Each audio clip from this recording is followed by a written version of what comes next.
Hello प्यारे बच्चों, बहुत बहुत स्वागत है आप सभी का अमित सर की इस स्पेशल क्लास में। तो कैसे हैं आप सभी? भाई उम्मीद है कि आप सभी ने एकदम अच्छे से अपनी जो है पढ़ाई की होगी, क्योंकि कल जो है 15 अगस्त था। सबने स्वतंत्रता दिवस मनाया, आज़ादी का दिन मनाया और आज़ादी के साथ साथ अपनी पढ़ाई को नहीं छोड़ा। यानी एक पढ़ने की जो आज़ादी है वो जब हमें मिली है तो हम खुलकर पढ़ेंगे, हम मन लगाकर पढ़ेंगे और कुछ ना कुछ बनकर ज़रूर दिखाएंगे। तो पढ़ाई के साथ साथ पढ़ाई की ही कड़ी में आज हम लोग सीखने जा रहे हैं डी का खेल।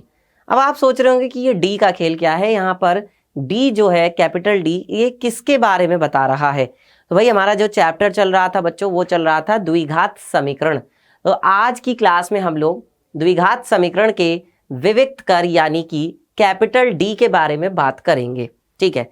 लेकिन इससे पहले एक बार जो है फॉर्मूला जो मैंने आप लोगों को बताया था इससे पिछली क्लास में, जिसे हम कहते हैं श्रीधराचार्य सूत्र, इस पर भी देख लेते हैं।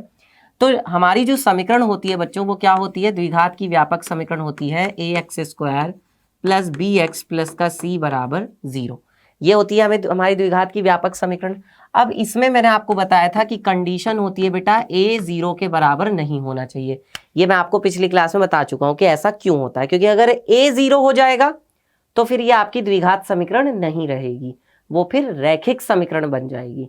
कैसे, वो आप पिछली वीडियो को जाकर के देखिएगा, आराम से आपको समझ में आएगा, ठीक है। अभी यहाँ पर बेटा अगर ये हमारी समीकरण है तो इस समीकरण के, क्योंकि ये द्विघात समीकरण है, तो इस द्विघात समीकरण के दो मूल होंगे, एक होगा अल्फा और दूसरा होगा बीटा। अब ये दोनों मूल हम कैसे निकाल सकते हैं? x बराबर माइनस का b प्लस माइनस वर्गमूल के अंदर b² माइनस का 4ac और बटे में क्या होता है 2 गुणा a, ठीक है। तो यहाँ पर हम लोग क्या देख पा रहे हैं बच्चों? यहाँ पर हम लोग देख पा रहे हैं कि हमारे पास एक काफी अच्छा फॉर्मूला है जिससे हम लोग क्या निकाल सकते हैं? द्विघात समीकरण के मूल निकाल सकते हैं। और इसी सूत्र को हम लोग द्विघाती सूत्र भी कहते हैं। इसी सूत्र को क्या कहा जाता है बच्चों? इसी सूत्र को द्विघाती सूत्र भी कहा जाता है और इसी सूत्र को बच्चों श्रीधराचार्य सूत्र भी कहा जाता है। श्रीधराचार्य सूत्र, ठीक है, श्रीधराचार्य सूत्र, दोनों हम लोग इसको कहते हैं। याद रखिएगा, एग्जाम में इस पर क्वेश्चन जरूर पूछा जाता है। अब हम लोग बच्चों बात करेंगे किसके बारे में? कैपिटल डी के बारे में। अच्छा, कैपिटल डी क्या है? मैंने आपको यहाँ पर डी का खेल मतलब समझाने के लिए बात कही है। तो बच्चों देखो, यहाँ पर हम लोग द्विघात समीकरण के मूलों की प्रकृति के बारे में बात करेंगे। अब मूलों की प्रकृति का क्या मतलब है? देखो बेटा, द्विघात समीकरण है तो उसके मूल कैसे होंगे? आपको पता है कितने मूल होंगे? 2 होंगे। अब वो दोनों के दोनों मूल कैसे होंगे? यानी वो दोनों अलग अलग होंगे, मतलब एक मूल कुछ और होगा, दूसरा मूल कुछ और होगा, या तो फिर वो दोनों मूल आपस में क्या होंगे? बराबर होंगे।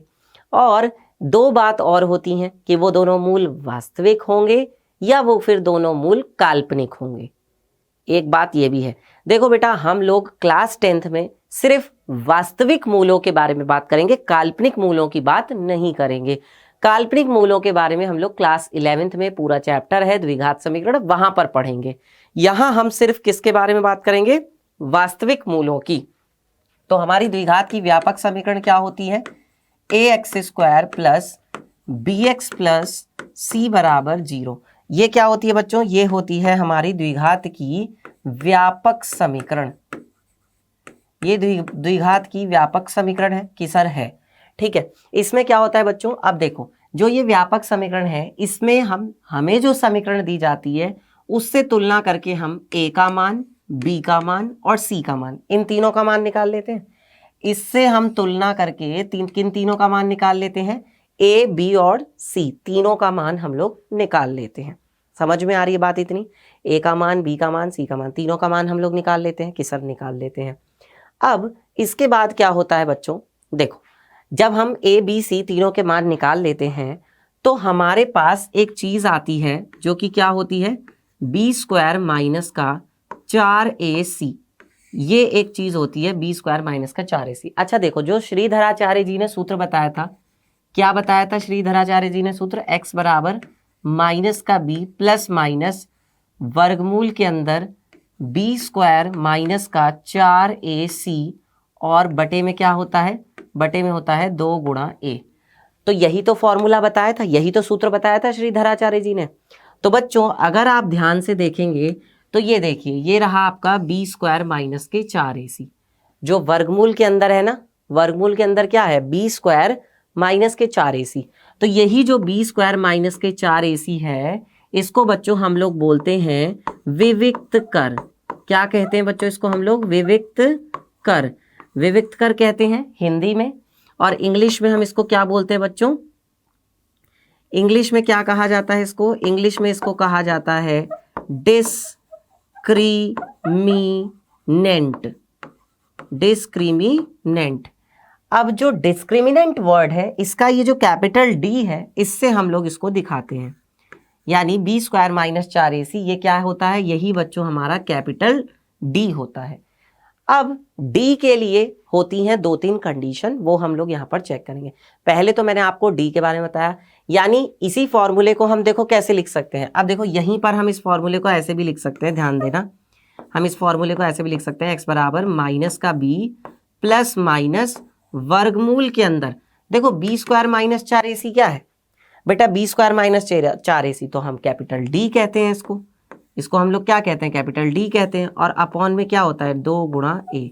ये हो सकता है हमारा एक और यहीं से आया हुआ फॉर्मूला, ठीक है, यहीं से आया हुआ ये फॉर्मूला है। हमने बी स्क्वायर माइनस 4ac की जगह पे क्या लिख दिया बच्चों? कैपिटल डी लिख दिया। समझ में आती है इतनी बात सबको? इतनी बात सबको समझ में आती है? जल्दी से बता दो पहले तो बच्चों, आप मुझे बताइए, क्या यहाँ तक सबको क्लियर है जो बात मैंने अभी तक बताई? जल्दी बताओ, क्या इतना सबको क्लियर है जो मैंने अभी तक बताया बच्चों? फटाफट से बता दो, इतना क्लियर है सबको? इतना क्लियर है? पक्का? ठीक है। अब देखो बेटा, इसके बाद अब हम लोग आगे बढ़ते हैं, इसके बाद हम लोग आगे बढ़ते हैं और अब हम कैपिटल डी के बारे में बात करेंगे कि जो मैंने अभी आपको बताया ना, डी का खेल, डी का खेल, यानी डी के लिए कुछ शर्तें हैं। अब वो डी के लिए शर्तें कौन कौन सी है वो देख लेते हैं। डी के लिए शर्तें देख लेते हैं कौन कौन सी। तो बेटा जो ये कैपिटल डी होता है, ध्यान से देखो, ये जो कैपिटल डी है बच्चों, इसके लिए 3 तरह की शर्त होती हैं। इसके लिए कितनी तरह की शर्त होती है? 3 तरह की शर्त होती है। 3 में से कौन कौन सी है बच्चों? पहली शर्त तो ये है कि या तो क्या होगा, तुम्हारा डी जो है वो 0 से छोटा होगा, या तो डी 0 से छोटा होगा, या तो फिर क्या होगा बेटा, डी जो है वो आपका 0 के बराबर होगा, और या फिर क्या होगा लास्ट में, या तो डी जो है वो 0 से बड़ा होगा। तो 3 बातें आप लोगों को मैंने बताई है। पहला तो यह है कि या तो क्या होगा, डी 0 से छोटा होगा, या फिर डी 0 के बराबर होगा, और या फिर डी जो है वो 0 से बड़ा होगा। इन तीनों में से कोई एक कंडीशन जो है, इन तीनों में से कोई एक शर्त जो है बेटा वो यहाँ पर लग जाएगी। आई बात समझ में कि सर बिल्कुल आ गई समझ में। अब इसके बाद क्या होगा बच्चों, ध्यान से समझो, D less than 0, D is equal to 0, D capital D is greater than 0। अब जब ये वाली स्थिति होगी तब आपके मूल कैसे होंगे, यानी मूलों का नेचर कैसा होगा, मूलों की प्रकृति कैसी होगी। मूलों के प्रकृति से मतलब है कि मूल वास्तविक होंगे या काल्पनिक होंगे, यानी रियल रूट होंगे। रियल मतलब जो रियल लाइफ, जैसे हम बोलते हैं ना कि रियल लाइफ, तो ऐसे ही रियल रूट्स। रियल लाइफ सबको पता है क्या है, यानी वास्तविक जीवन जो असलियत में है, जो वास्तव में है, उसको हम बोलते हैं रियल, ठीक है, यानी जो फेक नहीं है। समझ रहे हो? तो वैसे ही बच्चों रूट्स भी क्या होते हैं, यानी मूल भी क्या होते हैं, वास्तविक होते हैं, यानी रियल होते हैं, और काल्पनिक भी होते हैं। काल्पनिक का मतलब ये कि जिनकी हम सिर्फ कल्पना कर सकते हैं, जो वास्तव में नहीं होते, जो असलियत में नहीं होते, ठीक है। जैसे कई बार क्या होता है, हम लोग सपने देखने लगते हैं, तो सपनों में हम बहुत सारी कुछ ऐसी चीजें देखते हैं जो सिर्फ हमारे सपनों में होती हैं, जो वास्तव में नहीं होती, यानी जो रियल में नहीं होती। उन्हें हम क्या बोलते हैं, काल्पनिक बोलते हैं, यानी इमेजिनरी, यानी हम इमेजिन कर रहे हैं। हम क्या कर रहे हैं बच्चों, इमेजिन कर रहे हैं, हम बस सोच रहे हैं, हम बस कल्पना कर रहे हैं, बट वो वास्तव में नहीं है, ठीक है। तो जब आपके डी जो है 0 से छोटा होगा तब बेटा आपके मूल जो होंगे वो कैसे होंगे, काल्पनिक मूल होंगे। आपके मूल कैसे होंगे, समीकरण के काल्पनिक मूल होंगे। और ये हम लोग 10th क्लास में नहीं पढ़ेंगे, इनके बारे में हम 10th क्लास में नहीं पढ़ेंगे। इनके बारे में बच्चों हम लोग 11वीं क्लास में चैप्टर है, हम वहां पे पढ़ेंगे। ये भी मैंने आपको बता दिया। सेम यही इसी नाम से चैप्टर है। जब बच्चों आपका डी जो है वो 0 के बराबर होगा तब क्या होगा?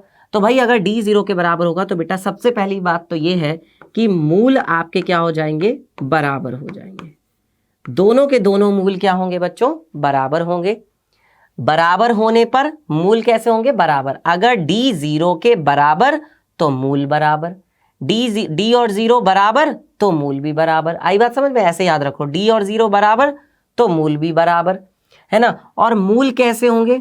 बराबर होंगे और मूल होंगे बच्चों वास्तविक। कैसे मूल होंगे बेटा? वास्तविक मूल होंगे, यानी कि जिनको आप संख्या रेखा पर दिखा सकते हैं। वास्तविक संख्या रेखा के बारे में मैं आप लोगों को पहले ही पढ़ा चुका हूं, जो हमने फर्स्ट चैप्टर में पढ़ा था, याद है ना। परिमेय संख्या, अपरिमेय संख्या, सारा जितना सब कुछ बताया था आपको, है ना वो। अच्छा, अगर तीसरी कंडीशन ये है कि अगर डी 0 से बड़ा हो जाएगा तब क्या होगा? तो बच्चों अगर डी जो है वो 0 से बड़ा हो जाएगा तो इस स्थिति में अब आपके जो मूल होंगे वो अलग अलग होंगे। कैसे मूल होंगे भाई? अब जो मूल होने वाले हैं बच्चों वो अलग अलग होने वाले हैं। ये तो पहली बात हो गई। दूसरी बात ये होगी कि जो मूल होंगे बच्चों वो वास्तविक भी होंगे। ठीक है, अलग अलग मूल होंगे और वास्तविक मूल होंगे। समझ में आई बच्चों बात? कैसे मूल होंगे? देखो, एक तो अलग अलग मूल होंगे और दूसरी बात क्या है? वास्तविक मूल होंगे। तो ये 3 कंडीशन है। यही पूरा क्या है बच्चों? डी का खेल है। तो क्या इतना डी का खेल सभी को समझ में आ गया? अभी सिर्फ बच्चों मैंने आप लोगों को कंडीशंस बताई हैं, यानी अभी आप लोगों को मैंने केवल शर्तें बताई हैं, कब कौन सी शर्त लगेगी। अभी जब हम लोग सवाल करेंगे तब आप लोगों को और अच्छे से क्लियर हो जाएगा। तो इन तीनों बातों के बारे में पता चल गया, जो मैंने यहाँ पर तीनों बातें बताई कि जब डी जो है 0 से छोटा होगा, जब डी जो है वो 0 के बराबर होगा और जब डी जो है वो 0 से बड़ा होगा। तो ये तीनों बातों के लिए मैंने आपको तीनों बातें बता दी हैं। डी 0 से छोटा होगा तो काल्पनिक मूल होगा, हम छोड़ देंगे, बात ही खत्म हो जाएगी, इस पे हम बात ही नहीं करेंगे फिर। ठीक है, अगर डी 0 के बराबर होगा तो इसका मतलब ये है कि मूल बराबर होंगे, है ना। मूल बराबर होने का मतलब क्या है? अब देखो, मूल तो अल्फा और बीटा ही थे ना, क्योंकि द्विघात समीकरण तो मूल कौन कौन थे? अल्फा और बीटा। तो मूल बराबर होने का मतलब है कि दोनों अल्फा और बीटा आपस में बराबर हो जाएंगे, ये है कहने का मतलब। ठीक है, और वास्तविक भी होंगे, यानी आप उन्हें संख्या रेखा पर दिखा सकते हो।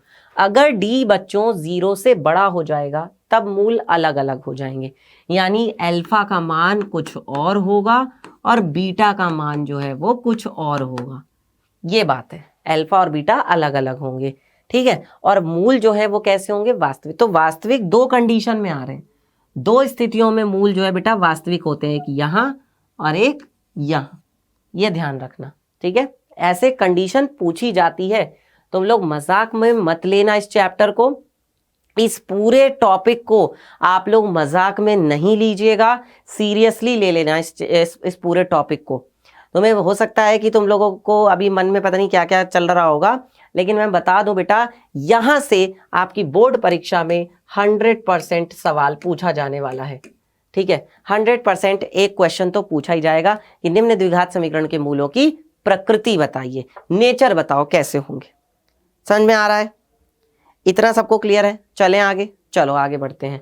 अब देखो, क्वेश्चन करते हैं तब तुम लोगों को ज्यादा समझ में आएगा। जैसे देखो क्या कहा जा रहा है, यहां पर बोला जा रहा है कि भाई क्या समीकरण, कौन सी समीकरण? 2x² - 4x + 3 = 0। ठीक है, इसका क्या कह रहे हैं? विविक्त कर ज्ञात कीजिए और फिर मूलों की प्रकृति बताइए। भाई सबसे पहले तो तुम्हें क्या करना पड़ेगा? डी निकालना पड़ेगा। अच्छा, डी को ही हम लोग क्या बोलते हैं? डी को हम लोग बोलते हैं बच्चों विविक्त कर। ये कार नहीं है, विविक्त कर है। ठीक है, विविक्त कर। ठीक है, विविक्त कर को हम लोग इंग्लिश में क्या कहते हैं? डिस्क्रिमिनेंट। डिस्क्रिमिनेंट, ठीक है, डिस्क्रिमिनेंट कहा जाता है। समझ में आ गया? चलो, तो सबसे पहले तो बच्चों यहां पर हम लोग लिखते हैं विविक्त कर। अच्छा, विविक्त कर लिखने से पहले हमें क्या करना पड़ेगा? ABC का मान निकालना पड़ेगा। तो हमें दिख रही है हमारी समीकरण क्या है? हमारी समीकरण है 2x² - 4x + 3 = 0। यही है। अब इसमें क्या होगा बच्चों, ध्यान से समझना बात को। ये जो 2x² माइनस 4x प्लस 3 बराबर 0 है, इसकी तुलना हम किससे करेंगे, ax² plus bx plus c बराबर 0 से तुलना। क्यों कर रहे हैं बच्चों तुलना? तुलना इसलिए कर रहे हैं, आप सबको पता है, क्योंकि ये द्विघात का व्यापक रूप होता है। आमतौर पर द्विघात समीकरण ऐसे लिखी जाती है, जनरल फॉर्म में, है ना। उसके बाद क्या करेंगे बच्चों, ध्यान से समझो। देखो a की जगह पर कितना है बेटा, a बराबर 2 है, तो b बराबर कितना है बच्चों, देखो b की जगह पे -4 है, b की जगह पे -4, और c की जगह पे कितना है, 3 है। ठीक है, इतना क्लियर है। अच्छा, अब इसके बाद बच्चों कैपिटल D निकालते हैं। तो कैपिटल D होता क्या है, जो विविक्तकर है, जिसे डिस्क्रिमिनेंट कहा जाता है बच्चों। विविक्तकर क्या होता है,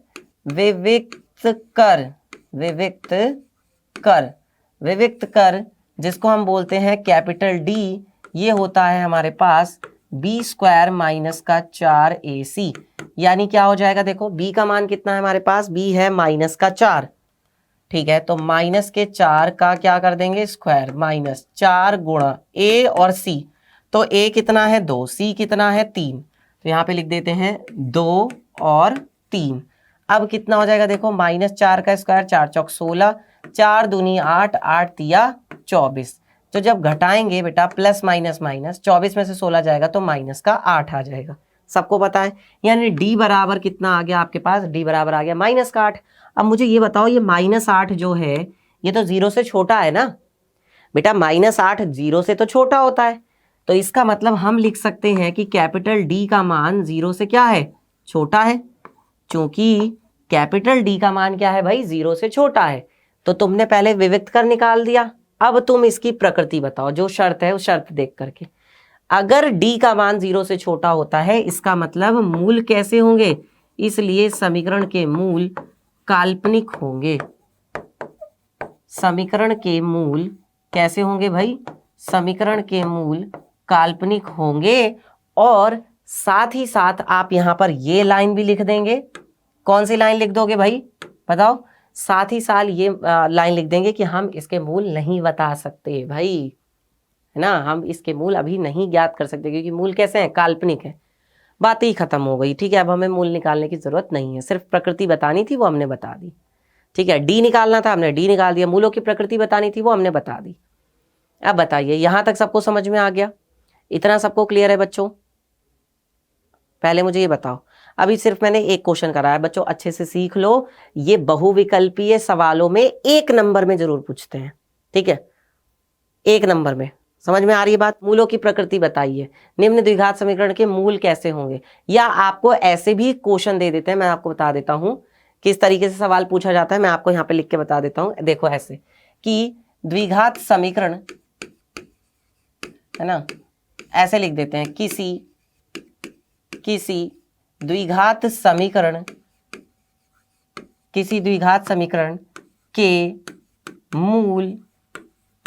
मूल वास्तविक होंगे। किसी द्विघात समीकरण के मूल क्या होंगे, वास्तविक होंगे। कब होंगे भाई, अब यहां पर देखो ऑप्शन आ जाता है। जैसे पहला ऑप्शन क्या आएगा, पहला ऑप्शन आएगा कि जब d जो है वो 0 के बराबर होगा। फिर दूसरा ऑप्शन क्या आता है कि जब d जो है वो 0 से छोटा होगा। फिर तीसरा ऑप्शन ये आता है कि जब d जो है वो 0 से बड़ा होगा। और चौथा ऑप्शन ये आता है कि इनमें से एक मिनट, कि फर्स्ट व थर्ड दोनों। अब बताओ आप, इस टाइप से क्वेश्चन पूछ लेते हैं, फर्स्ट व थर्ड दोनों। द्विघात समीकरण, किसी भी द्विघात समीकरण के मूल वास्तविक कब होंगे, तो 2 ही कंडीशन में मूल वास्तविक होते हैं। कब, जब जो है d क्या हो, देखो 2 बार हो सकते हैं, 2 स्थितियों में हो सकते हैं, या तो d 0 के बराबर हो और या फिर d 0 से बड़ा हो। इन दोनों ही स्थितियों में मूल कैसे होते हैं, वास्तविक होते हैं। तो इसका मतलब हमारा ऑप्शन कौन सा करेक्ट माना जाएगा, 4th वाला करेक्ट माना जाएगा, क्योंकि इसमें क्या लिखा है, फर्स्ट व थर्ड दोनों ही स्थितियों में क्या होंगे बच्चों, आपकी समीकरण के मूल वास्तविक होंगे। ठीक है, इस टाइप से क्वेश्चन पूछ लिया जाता है। समझ में आ गया सबको? चलिए अब आगे बढ़ते हैं, अगला देखते हैं। देखो बेटा, मैंने आपको डी के लिए 3 कंडीशन बताई हैं। क्या क्या कंडीशन बताई हैं? 3 कंडीशन बस अपने दिमाग में रखो, है ना। किसी खेल को खेलने के लिए रूल होते हैं ना, नियम होते हैं ना, वो नियम बस हमें यहाँ पर समझने, किसी भी खेल को खेलने के लिए। तो जो डी का खेल है बेटा, डी के खेल को समझने के लिए जल्दी से समझेंगे डी का खेल क्या है। तो देखिए, डी का जो खेल है बेटा, यहाँ पर 3 तरह की जो है रूल्स हैं डी के खेल में। पहला क्या है? डी 0 से छोटा। दूसरा क्या है? डी 0 के बराबर। तीसरा क्या है? डी 0 से बड़ा। ये 3 है, 3 नियम है। अब जब डी 0 से छोटा होगा बच्चों, तो मूल कैसे हो जाएंगे? काल्पनिक मूल हो जाएंगे। ठीक है, काल्पनिक मूल होंगे। और इसकी हम बात नहीं करेंगे, इसकी बात हम 10th क्लास में नहीं करेंगे, इसकी बात हम 11th क्लास में करेंगे। खत्म। ठीक है, फिर जब डी 0 के बराबर होगा बच्चों, तो आपके मूल हो जाएंगे वास्तविक। ठीक है, तब आपके मूल कैसे हो जाएंगे? वास्तविक हो जाएंगे। दूसरी बात, इसके लिए बच्चों मूल जो है वो आपके बराबर भी होंगे। तो वास्तविक और बराबर। जब डी 0 से बड़ा होगा, तीसरी स्थिति, तब भी मूल आपके वास्तविक होंगे। तब भी मूल कैसे होंगे बच्चों? वास्तविक तो होंगे, लेकिन अब की बार आपके मूल वास्तविक ना होकर के अलग अलग हो जाएंगे। अब की बार मूल कैसे हो जाएंगे बच्चों? वास्तविक ना होकर के अलग अलग हो जाएंगे। तो ये है बच्चों डी का जो खेल होता है, डी के खेल के 3 नियम। समझ में आया सबको? आई होप कि सबको अच्छे से समझ में आ गया होगा। ठीक है, सबको क्लियर है बच्चों? जल्दी बताओ, इतना सबको क्लियर है क्या? पक्का इतना सबको क्लियर है बेटा? जल्दी फटाफट से बता दो। मजा आ गया सबको? समझ में आ गया कि नहीं? सबको समझ में आ गया कि नहीं बच्चों? बताओ जल्दी से। सबको समझ में आ गया? चलो ठीक है, अगला देखते हैं, नेक्स्ट क्वेश्चन। अगला क्वेश्चन क्या है भाई? नेक्स्ट क्वेश्चन है 2x² - 4x + 3 = 0 का विविक्त कर ज्ञात कीजिए। और फिर क्या करना है? मूलों की प्रकृति बताइए। भाई मूलों की प्रकृति कैसी होगी?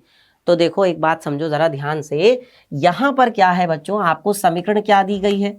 समीकरण दी है 2x² - 4x + 3 = 0। अब करना क्या है?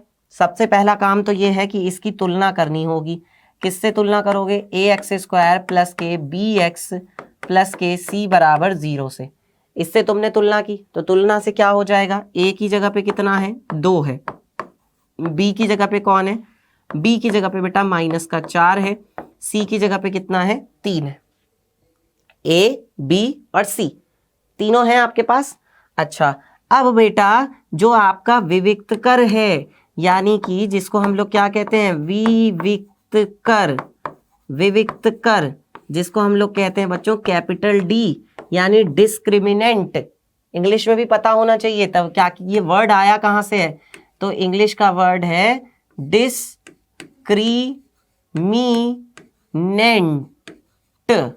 ठीक है, डिस्क्रिमिनेंट। तो जो ये वर्ड है बेटा डिस्क्रिमिनेंट, यहीं से कैपिटल डी को उठाया गया है।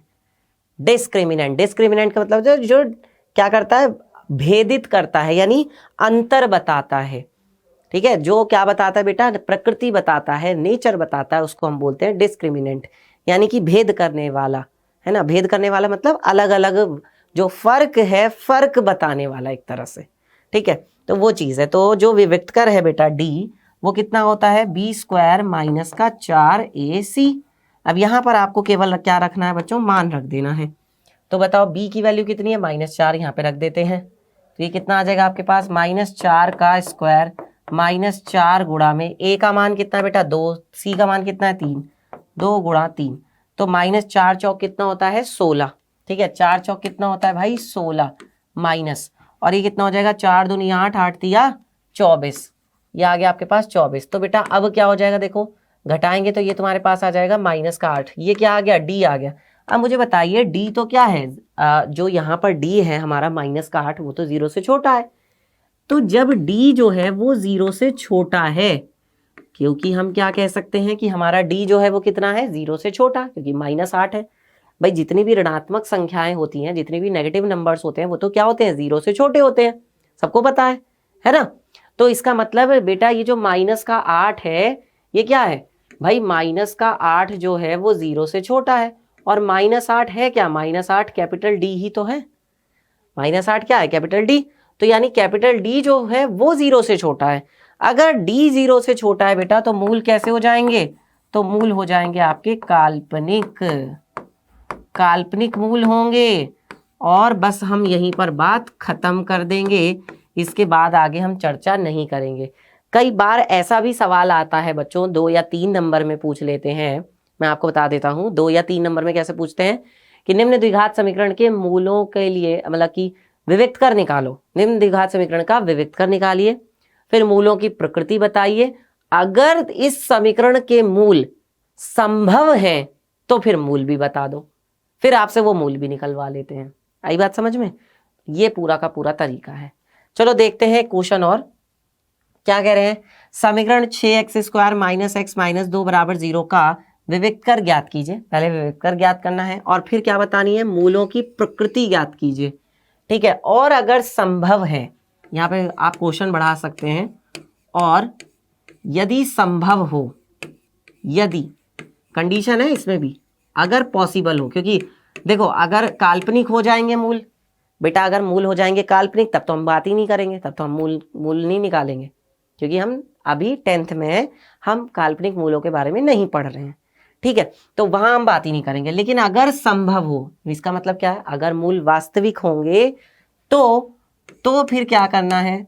तो मूल भी बताइए, मूल भी बताइए।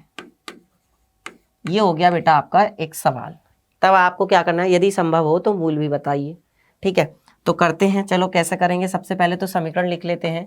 6x² - x - 2 = 0।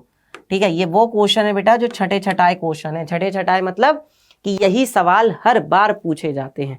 अब देखिए यहां से क्या होगा बेटा, इस समीकरण को दोबारा लिख लेते हैं। 6x², ठीक है, माइनस का x है तो इसे प्लस लगा करके माइनस का x लिख सकते हो। एक बच्चे ने मेरे से ये कहा था कि सर ये प्लस माइनस वाला खेल समझ में नहीं आता। अब मैं पहले प्लस माइनस वाला खेल ही क्लियर कर देता हूँ। ठीक है, कुछ बच्चों को समझ में नहीं आता ना प्लस माइनस वाला खेल। देखो होता क्या है, होता यह है बेटा, तुम सबको पता है कि प्लस माइनस क्या होता है, बताओ जरा बेटा। प्लस माइनस माइनस नहीं होता क्या? प्लस माइनस क्या होता है? माइनस होता है। एक बच्चे ने कमेंट किया था कि सर प्लस माइनस माइनस कैसे हो जाता है, समझ में नहीं आता, इसका ये क्या है, जो भी है। ठीक है, तो देखो बेटा प्लस और माइनस क्या हो जाता है? माइनस हो जाता है। अगर माइनस हो फिर प्लस आए तो ये भी क्या हो जाता है? ये भी माइनस हो जाता है। इसे तुम ऐसे याद कर सकते हो कि अगर दोनों चिन्ह अलग अलग हों, देखो दोनों चिन्ह कैसे हैं बेटा? अलग अलग। अगर दोनों चिन्ह अलग अलग हों तो क्या आता है बच्चों? माइनस आता है। आप इसे ऐसे याद रख सकते हैं। ठीक है, अच्छा अब मैं ये बता रहा हूं आपको कि अगर प्लस माइनस होता है तो वो माइनस हो जाता है। कि सर बिल्कुल सही बात है। तो बेटा अब उल्टा चलो ना, अब यहां से यहां चलो, यानी आप माइनस को प्लस माइनस में तोड़ सकते हो। आई बात समझ में? आप माइनस को कैसे तोड़ सकते हैं बेटा? आप माइनस को प्लस माइनस में तोड़ सकते हैं। तो यहां पे भी मैं यही बात कह रहा हूं कि ये जो माइनस है इसको आप कैसे तोड़ सकते हो? माइनस प्लस में तोड़ सकते हो। हाँ सर बिल्कुल तोड़ सकते हैं। यानी अब ऐसे चलेंगे, देखो अगर कहीं पे माइनस लिखा हुआ है ना तो इस माइनस को हम ऐसे लिख सकते हैं, प्लस लगा करके ब्रैकेट के अंदर माइनस। समझ में आई बात? हम इसको कैसे लिख सकते हैं? प्लस लगा करके ब्रैकेट के अंदर माइनस। या फिर हम क्या कर सकते हैं, अगर माइनस का चिन्ह है तो इसे हम ऐसे भी लिख सकते हैं कि माइनस लगा करके, माइनस है और ब्रैकेट के अंदर क्या है, मान लो प्लस है, तो भी ये क्या हो जाएगा? माइनस प्लस क्या होगा? माइनस। प्लस माइनस क्या होगा? माइनस। बस इतनी सी बात है। ठीक है, तो अब यहां पर समझो। ठीक है, अब यहां पर आ जाओ, जो मैंने यहां पर बात समझाई है कि देखो ये जो माइनस का चिन्ह था इसको मैंने प्लस लगा करके माइनस, मैंने प्लस और ब्रैकेट के अंदर माइनस ही क्यों किया? अब ये भी समझने वाली बात है, क्योंकि जो हमारी द्विघात समीकरण होती है व्यापक रूप में, बेटा व्यापक रूप में देखो दोनों जगह क्या है, आप व्यापक रूप में समझिए ना, दोनों जगह क्या है बेटा? दोनों जगह व्यापक रूप में प्लस का निशान है। दोनों जगह व्यापक रूप में क्या है? प्लस का निशान है। तो बेटा इसलिए मैंने ऐसा किया है कि मैंने इस माइनस को प्लस लगा करके माइनस को अंदर पहुंचा दिया। फिर ऐसे ही ये वाला जो माइनस है इसे भी मैं प्लस लगा करके, और ये जो माइनस है इसको मैं अंदर पहुंचा दूंगा, बराबर कितना हो जाएगा? 0 हो जाएगा। समझ में आ गया सबको इतना? जल्दी बताओ, इतना सबको क्लियर समझ में आ गया बेटा? कि सर हाँ समझ में आ गया। अब देखो यहां से क्या होगा, बताओ जल्दी से। यहां से क्या आ जाएगा बच्चों? यहां से हमारे पास आएगा, अब तुलना करेंगे ax² प्लस का bx प्लस का c = 0 से तुलना। तो तुलना करने से आपको ये पता चलेगा कि ए का मान कितना है, बी का मान कितना है, सी का मान कितना है।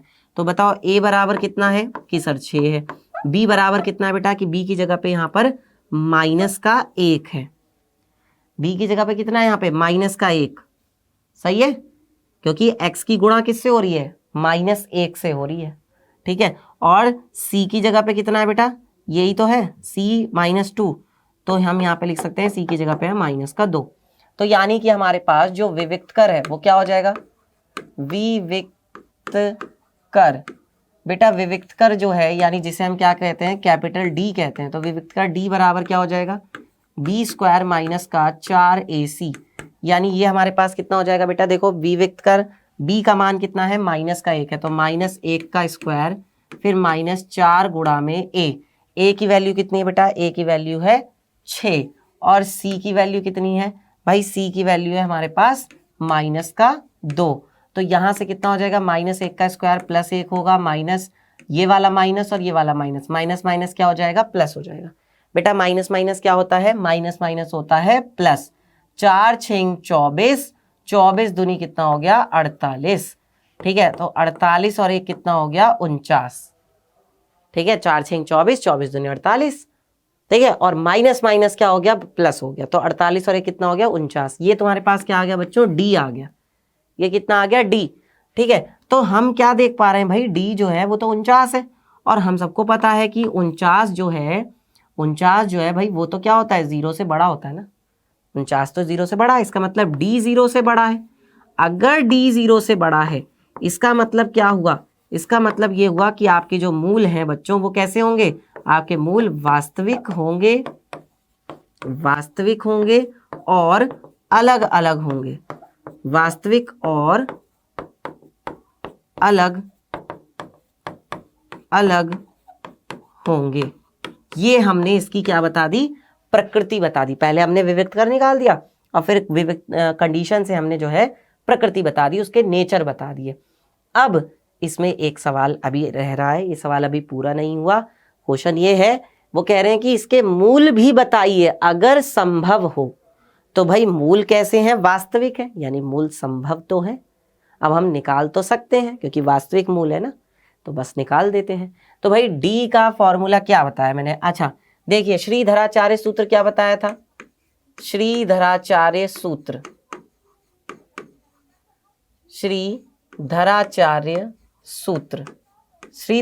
सूत्र हमने बताया था कि x बराबर क्या होता है बेटा, x बराबर होता है -b प्लस माइनस वर्गमूल के अंदर कितना होता है, b² - 4ac और बटे में कितना होता है 2 गुणा a।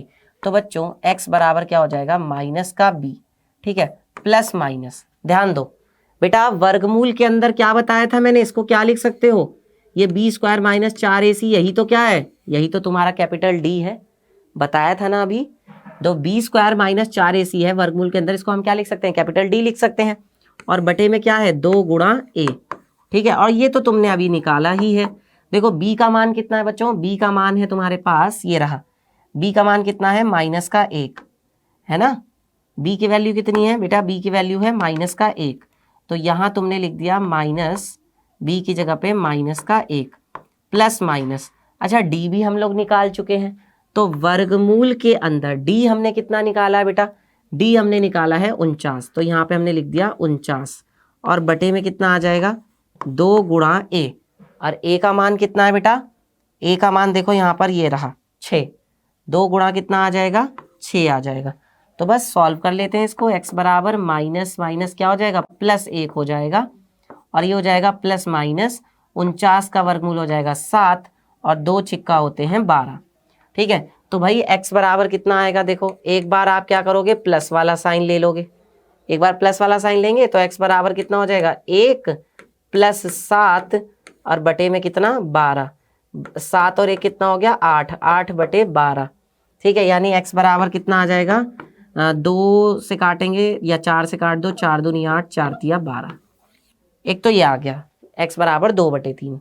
और एक बार क्या करते हैं बच्चों, घटा देते हैं, तो घटाएंगे तो क्या हो जाएगा बताओ, घटाओगे तो क्या होगा, देखो देखो यहाँ से एक बार माइनस का चिन्ह ले लो, ठीक है, माइनस का चिन्ह ले लेते हैं, तो x बराबर क्या हो जाएगा 1 माइनस का 7 और बटे में कितना 2 नहीं 12।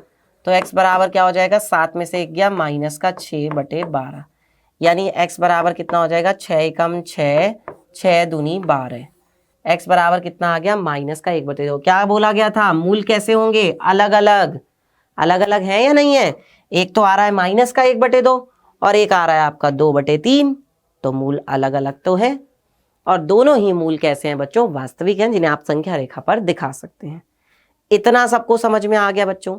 ये है पूरा डी का खेल। जब से क्या चल रहा है, डी का खेल चल रहा है।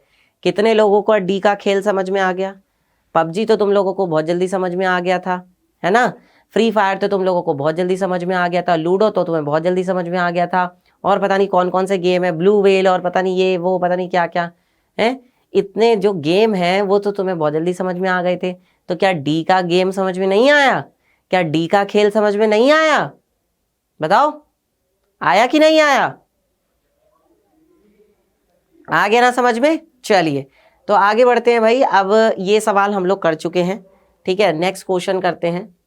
देखिए नेक्स्ट जो है बेटा वो क्विज है, क्विज का क्वेश्चन है, अच्छे से करते हैं और कोशिश करना कि तुम लोग भी आंसर करो।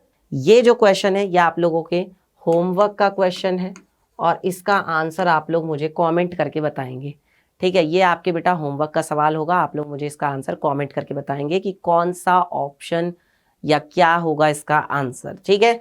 अब चलिए आज के लिए इतना बहुत है बच्चों, बाकी हम लोग पढ़ेंगे अगली क्लास में।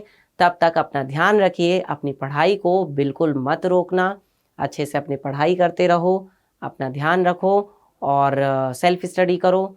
और अगर आज की क्लास अच्छी लगी हो तो बेटा लाइक कर दीजिएगा। मिलेंगे अब आपसे कल शाम को क्लास में, तब तक अपना ध्यान रखिए। Take care, tata, bye bye.